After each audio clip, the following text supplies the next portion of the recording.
गुरुजी राधे राधे. जी. मी बुलढाणा महाराष्ट्रातून आलेलो आहे. मेरा सवाल ये था प्रभु जी, जैसा कि समाज में अभी दो किस्म के इंसान होते हैं.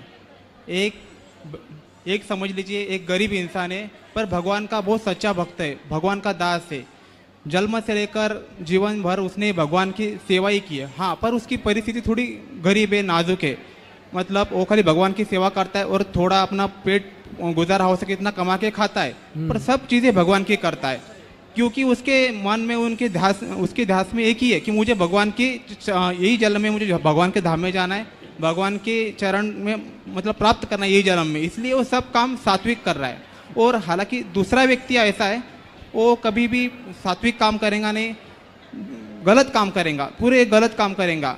पर बात ऐसी है कि अभी वो सोच रहा है कि जैसा कि अभी हम बोलते हैं कि गंगा नहाने से पूरे पाप धोए जाते हैं, वो क्या करेगा जिंदगी भर, 2 नंबर का व्यक्ति क्या करेगा जिंदगी भर पूरे गलत ही काम करेगा. जैसा कि जुगार खेलेगा या मतलब पूरी गलत काम करेगा, पूरी जो भी प्रॉपर्टी है गलत तरीके से कमाएगा. पर आखिर में क्या करेगा गुरुजी कि वो गंगा नहाएगा, क्योंकि उसके समझ में क्या है, भाई गंगा नहाने से तो मैं तो पूरे पाप धो जाएंगे, मेरे तो पूरे पाप धो जाएंगे और मैं सीधा भगवान के चरणों में चला जाऊंगा.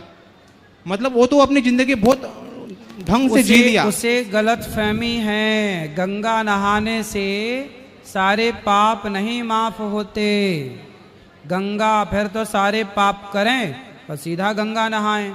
गंगा नहाने का जो पुण्य है वो भी मिलेगा, और जो पाप किया है वो भोगने के बाद, जो आपने किया है वो भोगना पड़ेगा. फिर गंगा के नहाने के पुण्य से आपको गंगा नहाने का पुण्य का फल भी मिलेगा. पाप पुण्य दोनों अमर हैं, ये दोनों का फल मिलता है, अच्छे का भी बुरे का भी. तो जो ये गलत फहमी लिए बैठे हैं कि हम पाप करें गंगा नहा लेंगे, ऐसों का उद्धार गंगा नहाने से ना होगा. धन्यवाद प्रभु जी. राधे राधे जी. जय श्री कृष्ण गुरुजी. जय श्री कृष्णा.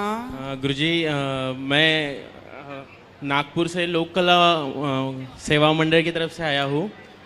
हम लोग भजन मंडल और जो कीर्तनकार होते हैं हाँ. उनको जमा करके, उनको सम्मानित करके, उनको मतलब जो लोग गरीब है या फिर छोटे से आते हैं लेकिन जिनमें टैलेंट है उनको हम सपोर्ट करते हैं, सामने लाते हैं.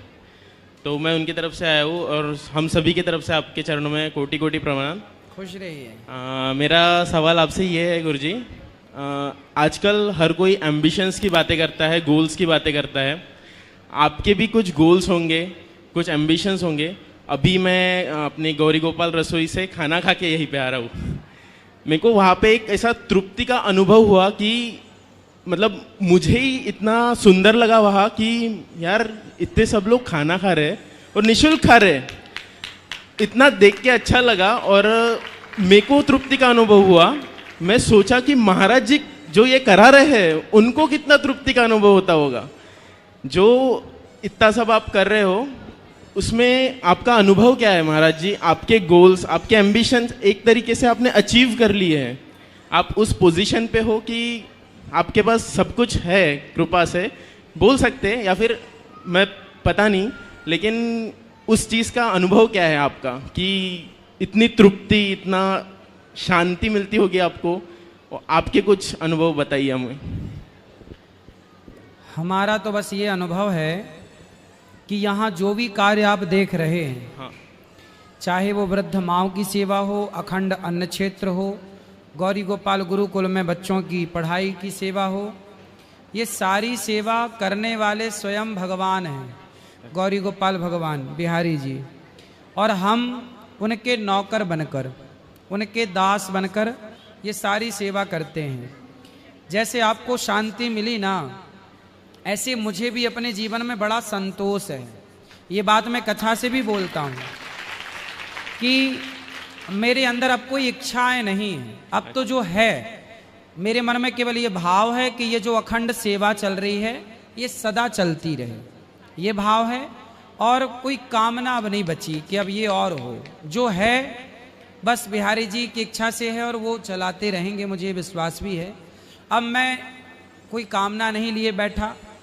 अब तो भगवान के चरणों में मन लगा रहे और आप सबकी सेवा कथा सुनाकर अन्न प्रसाद पवा कर करता रहूं, जब तक रहे शरीर तब तक सेवा में रहूं, और भगवान के पास जब मैं जाऊंगा मुझे इस बात का संतोष है।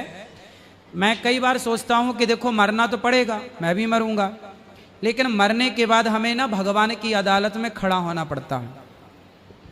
भगवान पूछेंगे ना हिसाब कि तुम्हें हमने 25 साल के लिए, 50 साल के लिए, 100 साल के लिए संसार में भेजा था, तो चलो वहाँ का हिसाब लाओ। भाई आप लोग भी तो आए हो संसार में और फिर यहाँ से जाओगे, तो भगवान की अदालत में खड़ा होना पड़ेगा। तो भगवान की अदालत में जब खड़े होएंगे और भगवान मेरे से सवाल करेंगे कि अनिरुद्धाचार्य चलो हिसाब दो, तुम्हें हमने भेजा था 25-50 साल के लिए, या जो भी उम्र देंगे भगवान, हमने तुम्हें भेजा, क्या किया? तो मैं भगवान को जवाब दे सकता हूं कि हे प्रभु, आपने जो शरीर दिया, आपने जो सामर्थ्य दी, आपने जो सांसें दी, आपने जो शरीर दिया, इस शरीर से, इस सांसों से, इस समय से ये दास ने समाज की जितनी बन पड़ी केवल सेवा की है।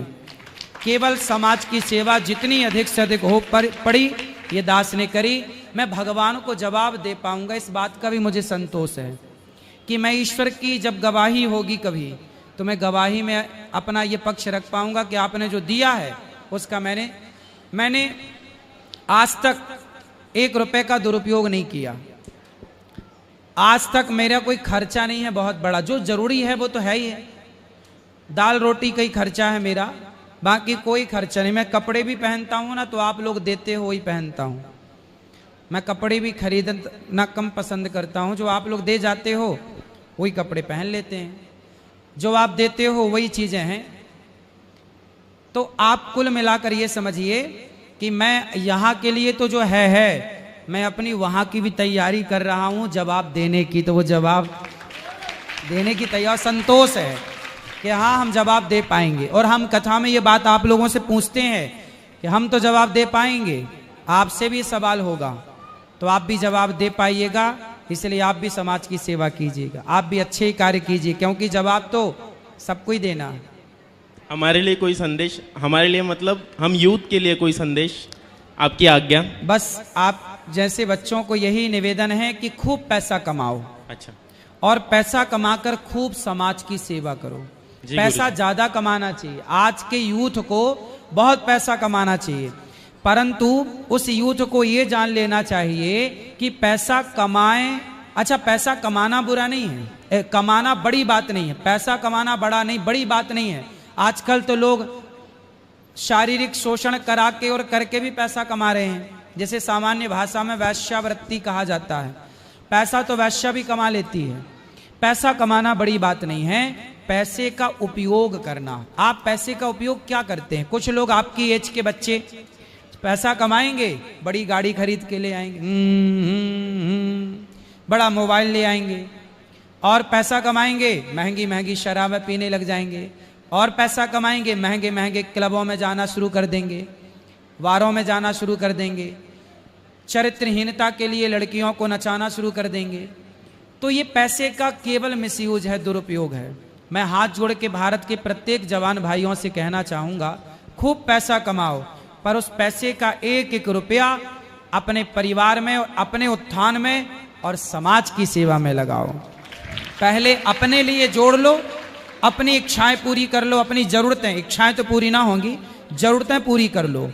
अपने माँ बाप के लिए जो उनकी इच्छा है उनको पूरा कर दो, फिर पैसा बचे तो समाज की सेवा में दोनों हाथों से वो धन लुटाओ, समाज के लिए दीन। कुछ करती नहीं है। मैंने कहा मैंने सब ठाकुर जी को दे दिया है, उसको कराना होगा कराएगा, क्योंकि बच्ची उसका भाग्य लेके आई है। मैंने किसी का भाग्य तो नहीं लिखा है जी। ये बच्चा भी मेरा 30 साल का है, सब उसका भी बोलते हैं तेरी माँ तेरे लिए क्या करती है। मैंने कहा वो मेरे पेट से आया ना, वही बड़ी बात है।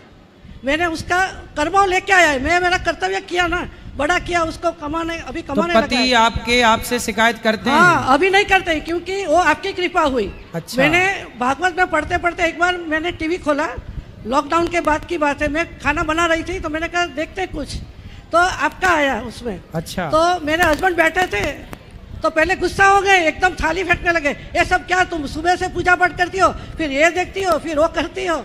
मैंने कहा देखो सुन लो, कुछ तुम्हारे जीवन में उतर जाए, मैं सोची तो फिर मेरे को कभी रोना भी आता है कि भगवान तुमने मेरे को कैसा आदमी दिया, इतनी भक्ति दी मगर आदमी मेरे को कैसा दिया। जी। तो बहुत रोती थी मैं हाँ। भगवान के सामने। मेरे पास 2 फुट की मूर्ति है भगवान की, कृष्ण की, और बाके बिहारी लाल के ऊपर मेरी की बहुत मतलब कृपा है। मैं कभी भी रोती हूँ तो उसके पास, कभी संसार के पास मैं रोई नहीं हूँ। फिर क्या तो हुआ? मैं उनको बोला तो बोला ठीक है तू बोलती है तो मैं करता हूँ। मैं अंदर से भगवान का नाम जपती थी कि भगवान थोड़ा मोड़ दे दे, थोड़ा मोड़ दे दे। और आपका कुछ शब्द आया।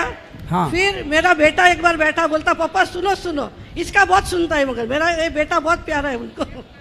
तो बोलता पापा सुनो, कुछ उद्धार होगा माँ के साथ तुम्हारा भी।